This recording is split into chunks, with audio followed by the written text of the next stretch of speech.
Türkistan Haber Ajansı haberlerine hoş geldiniz. Filistin lideri Mahmut Abbas 13 Haziran günü Çin'i ziyaret etti ve Çin Halk Cumhuriyeti ile Filistin Devleti arasında stratejik ortaklık kurulmasına ilişkin ortak bildiri yayınladı. Bildiri, Çin'in Doğu Türkistan'la ilgili meselenin bir insan hakları meselesi değil, radikalleşme ve ayrılıkçılık karşıtlığı, terörle mücadele meselesi olduğu şeklindeki yanlış anlatısını yineledi. Ve Filistin, Doğu Türkistan meselesi bahanesiyle Çin'in iç işlerine müdahalesine kesinlikle karşı çıkıyor dedi. Doğu Türkistan hükümeti 14 Haziran günü Filistin'in Çin'in Doğu Türkistan'da yapmakta olan soykırım, işgal, sömürgeleştirme hareketini desteklemesini şiddetle kınadı.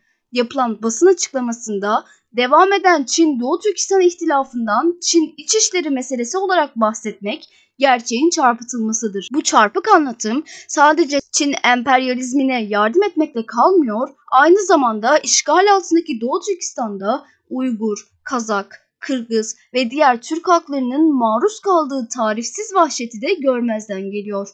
Doğu Türkistan halkı soykırım, sistematik ırkçılık gibi amansız zulümlere maruz kalmaktadır. Doğu Türkistan Sürgün Hükümeti Cumhurbaşkanı Ulam Yağma, Doğu Türkistan halkı Filistin'in Çin'in Doğu Türkistan'daki sömürgeleştirmesine, soykırımına ve işgaline verdiği desteği şiddetle kınıyor. Filistin ve Çin arasındaki son stratejik ortaklık, Arap dünyasının Çin'in Doğu Türkistan'a devam eden soykırımını ve sömürgeleştirmesine verdiği ürkütücü destekle birleştiğinde, Filistin'de, Arap dünyasında ve Müslüman dünyasında yaygın olan iğrenç ikiyüzlülüğü gözler önüne sermiştir dedi. Doğu Türkistan Sürgün Hükümeti, uluslararası toplumu Çin'in alçakça taktiklerini ifşa etmeye ve kınamaya çağırıyor. Çin, Doğu Türkistan'daki sömürgeleştirmesini, soykırımını ve işgalini terörle mücadele, radikalleşmeden arındırma ve ayrılıkçılık karşıtlığı gibi hayali etiketler altında gizleyerek Doğu Türkistan halkının varlığını yok ederek kendi kaderini tayin etme hakkı ve bağımsızlık arayışlarını reddediyor. Doğu Türkistan Sürgün Hükümeti'nin Başbakanı Salih Hudayar, Doğu Türkistan meselesi Çin'in Doğu Türkistan'ı işgal etmesi ve sömürgeleştirmesinden kaynaklandığı için Doğu Türkistan-Çin ihtilafı sözde bir Çin iç meselesi değildir. Tam tersine iki farklı ulus arasındaki uluslararası bir çatışmadır. Terörle mücadele, aşırılıkçılık ya da ayrılıkçılık karşıtlığı değil, Doğu Türkistan ve onun halkını tamamen ortadan kaldırmaya yönelik bir sömürgecilik, soykırım ve işgal olduğu çok açık dedi. Çin'in suç eylemleri uluslararası toplum tarafından sorumlu tutulmalıdır. Sürgündeki Doğu Türkistan hükümeti, Doğu Türkistan'ın bağımsızlığını yeniden kazanmak ve varlığını sürdürmek için verdiği haklı mücadelenin tanınmasını ve desteklenmesini talep etmektedir. Çin'in Doğu Türkistan'da süregelen sömürgeleştirme, soykırım ve işgaline son verilmesi için Çin üzerinde sarsılmaz diplomatik ve ekonomik baskı uygulanması ve Doğu Türkistan halkının desteklenmesi zorunludur. Doğu Türkistan Sürgün Hükümeti, insan haklarını samimiyetle savunan, emperyalizm, sömürgecilik, ırkçılık ve soykırımının her türlüsünü kınayan ve özgürlüğü kararlılıkla savunan herkesi Doğu Türkistan ve halkının bağımsızlık mücadelesiyle sarsılmaz bir dayanışma içinde olmaya çağırmaktadır denildi. Türkiye Milliyetçi Hareket Partisi'nin lideri Devlet Bahçeli 19 Haziran günü Filistin Başbakanı Mahmut Abbas'ın Çin'in Doğu Türkistan'daki vahşetlerini desteklemesine tepki gösterdi. Mahmut Abbas'ın terörizme ne olduğunu ilgili yeterli deneyim ve donanımından mahrum olduğu da ne yazık ki ortaya çıkmıştır. Sayın Abbas, Milliyetçi Hareket Partisi'nin grup toplantısından bizatihi sana sesleniyorum. Uygur Türklerine terörist demek haksızlıktır. Bühtandır, günahtır, cinayettir, rezalettir, melanettir.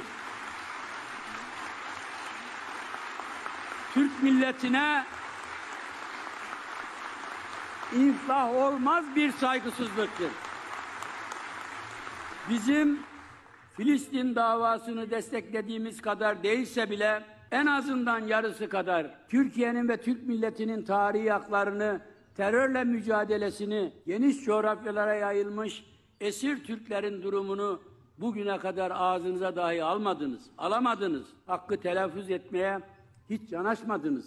Geçmişte Filistin kamplarında eğitilip Ülkemize sızan ve sızdırılan teröristlere kol kanat germekten de hiç utanmadınız. Filistin Devlet Başkanı numune olsa da PKK'ya, FETÖ'ye sesini hiç çıkardı mı? Hiç tepki gösterdi mi?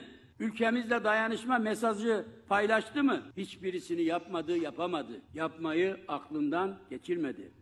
Çünkü konu Türkiye ve Türk milletiydi. Uygur Türklüğünü terörle eşitlemek potansiyel Türk düşmanlığının açık seçik beyanıdır. Çin Halk Cumhuriyeti ile Türkiye Cumhuriyeti elbette ikili diyalog kanalları açarak, temasları yoğunlaştırarak, tespit edilen insan hakkı ihlallerini telafi ve tamir etmelidir. Ancak terör Doğu Türkistan'da değil, Kandil'dedir. Suriye'nin kuzeydoğusundadır. Gerçeği saptırmak vicdansızlıktır, izansızlıktır, insafsızlıktır. Herkesi uyarıyorum. Türkiye kefen biçmenin sonu korkunçtur. Düz sadece onların değil, bütün Müslümanların kutsal mabedi ve ilk kıblemizdir. Müdafaa etmek de namus meselemizdir.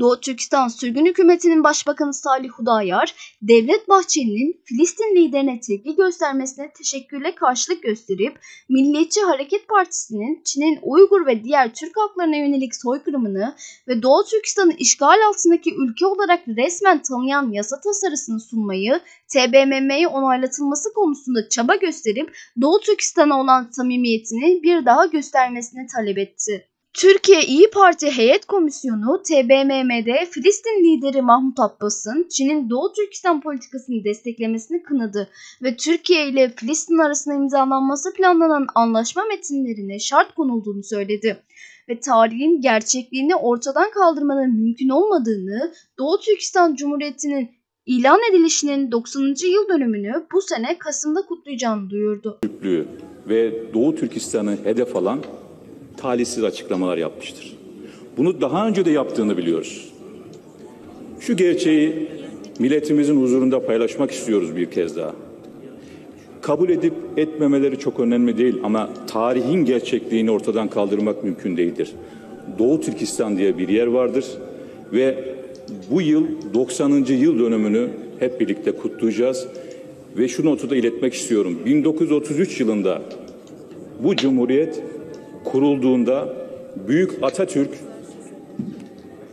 soydaşlarımızın bağımsızlık mücadelesine asla sessiz kalamayız diye bir açıklama yapmış ve dönemin Dışişleri Bakanı da Doğu Türkistan civarında meydana gelen bu hareketleri olumlu ve takdirle karşıladıklarını ifade etmiştir. Komisyondan söz konusu anlaşma metinleri geri çekilmiştir. Daha sonra tekrar değerlendireceğiz. Bir sonraki programımızda görüşmek dileğiyle.